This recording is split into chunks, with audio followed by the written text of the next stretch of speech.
अभी बात आती है मैम कैसे हम डेली प्रैक्टिस कर सकते हैं। सारा कंटेंट आपको एक जगह मिलेगा गाइडली के पीडीएफ बंडल में। तो जिन स्टूडेंट्स को पीडीएफ बंडल यूज नहीं करना आ रहा है उनको मैं बताती हूँ कि आप स्मार्ट वे में कैसे इसको यूज कर सकते हो। सबसे पहली चीज, आपका जैसे मान लो आरआरबी पीओ का एग्जाम है, क्लर्क का एग्जाम है, ठीक है, 50 डेज का आपको स्केड्यूल दिख रहा है। अगर मैं इस चीज को खोलूं, ठीक है, हमने यहाँ पर ओपन किया आरआरबी पीओ प्रीलिम्स का पीडीएफ कोर्स, राइट। तो डे 1 से लेके डे 50 तक मुझे दिख रहा है। अब मैंने अपना जब मॉक दिया, मैंने वीकर सेक्शंस लिखे, राइट। तो जो चीजें मेरी मॉक में प्रैक्टिस हुई जा रही है और मेरे से हो रही है, उन पर हम टाइम वेस्ट अब नहीं करेंगे। हाँ, जहां मुझे टाइमिंग ज्यादा लग रही है डेफिनेटली आई विल प्रैक्टिस आधा घंटा निकाल के। तो अब आपका जो भी 90 मिनट का काम था वो कंप्लीट हुआ। अब आपको इंडिविजुअली 2 आवर्स देने हैं अपनी सेल्फ प्रैक्टिस को, डेली टारगेट को, रीजनिंग को और क्वांट को, बिकॉज यहीं से आपका मेंस भी रेडी होता जाएगा।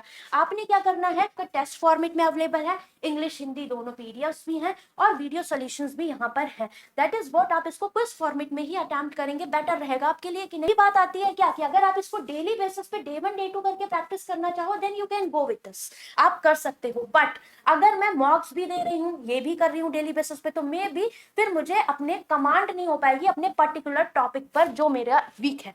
तो अगर मान लो मुझे पजल्स में प्रॉब्लम हो रही है, ठीक है, पजल्स में अगर मान लो मुझे प्रॉब्लम हो रही है, तो मैं क्या करूं, डे 1 से लेकर डे 5 तक या डे 10 तक जितनी भी आपकी कैपेसिटी बनती है, आप क्या करें, आज के 2 घंटे निकाल के जो भी रहेगा आप उन पजल्स को लगाइए, 10-20 जो भी है, ठीक है। इसके अलावा सेकंड पार्ट आपने दिया किसको, डीआई को। डे 1 से लेकर जितनी भी डीआई दे हुई है नेक्स्ट आपके डे 10 तक आपने उनको निकाल के लगाया। फिर नेक्स्ट डे आपने अर्थमेटिक को लगाया। इस तरीके से क्या होगा, अगर आप इस तरीके से जाओगे तो आपका मॉक में मार्क्स में इंप्रूवमेंट मिलेगा, बिकॉज आप अच्छे क्वेश्चंस को बल्क में प्रैक्टिस कर रहे हो, ठीक है। तो जो स्टूडेंट्स चाहते हैं विद इन 30 डेज हमें इन चीजों को इंप्रूव करना है, तो आप ऐसे जा सकते हैं। क्यों, क्योंकि आप मॉक ओरिएंटेड स्टडी करोगे then you know the difference कि हमें कहाँ वर्क करना है, ठीक है। अभी आप डेली बेसिस पे इसको दे रहे हो, ठीक है, आपको एक मिल गया क्या कि भाई ये मुझे 80 क्वेश्चन मैंने वो दिए, अलग से ये मुझे यहाँ पर देने पड़ रहे हैं, आप इसको यूटिलाइज कर सकते हो। मान लो आपने किसी दिन मॉक नहीं दिया, या फिर आपको लगता है कि हाँ अब मेरी बल्क में प्रैक्टिस हो चुकी है, आप इसी तरह, ये तो पूरा 50 दिन का है ना, आपका 50 डेज का है, आप क्या करो, इसके जो 20 दिन हैं शुरू के उनको वैसे प्रैक्टिस करो बल्क में, ठीक है। बल्क में मुझे लेकर जाना है, कैसे, एक दिन मैंने पर प्रैक्टिस किया डीआई, एक दिन किया अर्थमेटिक, एक दिन मैंने मिसलेनियस प्रैक्टिस किया, ठीक है। फिर इसके बाद ऐसे ही हम पजल्स और सीटिंग में गए, एक दिन हमने पजल्स को प्रैक्टिस किया, दूसरे दिन सीटिंग अरेंजमेंट किया, तीसरे दिन मिसलेनियस को प्रैक्टिस किया, इस तरीके से किया। तो बल्क में जब हम कोई चीज को पर्टिकुलर करते हैं तो वो हमें ज्यादा माइंड में बैठती है, ठीक, ये हो गया। जैसे ही 20 दिन यहाँ बीते हैं, आप क्या करो, आपको पता है जो आपका 20 दिन के बाद से 50 दिन का स्केड्यूल है, ये बिल्कुल एग्जाम ओरिएंटेड है। हमने इसको 2 पार्ट में बांटा था, 1 to 20 topic oriented, 20 to 50 exam oriented. अब आप लगा सकते हो, ठीक है। अब इसके बाद आप प्रैक्टिस कर सकते हो, बिकॉज अब आपके पास कमांड है, ओके। अब आप प्रैक्टिस कर सकते हो, तो आपके पास 2 चीजें हो जाएगी, एक मॉक और ये, तो दोनों चीजों से आप प्रैक्टिस कर सकते हो, सब कुछ कवर होगा। जितने मैंने इंपॉर्टेंट टॉपिक्स बताए हैं सारी पजल्स आपको मिलेंगी। और कभी कभी ऐसा भी है कि एक दिन पूरा पजल्स आपकी दी गई, जैसे यहाँ देखो 3 पजल है, एक दिया गया लीनियर अरेंजमेंट बाय डायरेक्शनल, सब कुछ है, ब्लड रिलेशन है, अल्फा न्यूमेरिक सीरीज है, और यहाँ पर देखो पजल्स है, मंथ विद डेट हो गया आपका, सारी चीजें यहाँ पर दी गई। अननोन लीनियर अरेंजमेंट हो गया, पैरेलल हो गया, 2 वेरिएबल बेस्ड भी पजल्स हैं, सब कुछ रहेगा। सेम आपका क्वांट में भी रहने वाला है, डीआई भी रहती है, एटलीस्ट 2 डीआई 2 to 3 डीआई आपको डेली बेसिस पे मिलेंगी। तो आप देख सकते हो, आप इसको इस तरीके से कंप्लीट कर सकते हो। तो 30 डेज में आपको ये चीज कंप्लीट करनी है, पढ़ना पड़ेगा, देखो, ठीक है, पढ़ना तो हमें पड़ेगा ही पड़ेगा।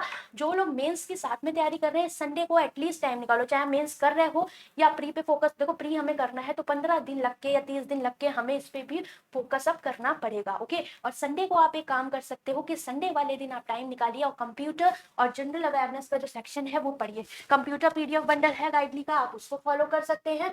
और साथ में अगर मैं आपको जीए के लिए बेस्ट सोर्स बताऊं तो वो आपका क्या रहेगा, वो रहेगा आपका स्मार्ट क्विज, ठीक है। क्योंकि जिन लोगों को थोड़ा सा बोरिंग लगता है पीडीएफ फॉर्मेट में पढ़ने को, क्योंकि अगर आप स्मार्ट क्विज से पढ़ोगे आपका काफी हद तक एरिया कवर हो जाएगा, ठीक। अब बात आती है क्या कि आपने 2 आवर्स दिए, मतलब मान लो आपके हो गए 4 घंटे और 5.5 घंटे आपके पूरे हो गए। अब इसके बाद जो टाइम बचता है वो अपनी क्लासेस को दीजिए, चाहे आप प्रीलिम्स करो या मेंस करो। अब बात ये आती है कि हम ये प्रैक्टिस कर रहे हैं, हमें क्वेश्चन का तरीका तो आना चाहिए, दैट इज अप्रोच। अप्रोच भी तो बहुत मैम मैटर करती है, क्योंकि हमने पढ़ तो सब लिया, प्रैक्टिस कर लिया, बट अप्रोच ही नहीं है, अर्थमेटिक नहीं अटेम्प्ट हो रही। सबसे बड़ी दुविधा यही है कि मैम मॉक में अर्थमेटिक नहीं अटेम्प्ट हो रही, तो उसके लिए आप मेरी क्लासेस देख सकते हो, प्लेलिस्ट में फ्री दे रही हूँ यूट्यूब पे भी और टेलीग्राम पे भी। आप मेरा टेलीग्राम ज्वाइन कर लेना, banking smartly. I will share you the exact level DI arithmetic और कुछ मैराथन्स लूंगी, आप यहाँ से देख सकते हो कि हमें अप्रोच कैसी रखनी है, ठीक है। तो बैंकिंग स्मार्टली आप ज्वाइन कर सकते हैं, आपको सारी प्लेलिस्ट मिल जाएंगी इंपॉर्टेंट प्री की, जो अभी हमने अभी करंट में चला रखी है और जिसको हम कंप्लीट कर रहे हैं। मेंस की भी है, जो बच्चे मेंस देखना चाहते हैं, और आपकी टॉपिक वाइज अर्थमेटिक भी है। तो ये मेरी तरफ से आपके लिए फ्री मटेरियल है। इसमें आपको बल्क में नंबर सीरीज भी मिलेगा, क्वाड्रेटिक भी मिलेगा, दैट इज व्हाट कि एग्जाम में क्या क्या आ रहा है और हमें कैसे एग्जाम में अप्रोच करना है। तो अप्रोच के लिए you can follow me for comment section, ठीक है।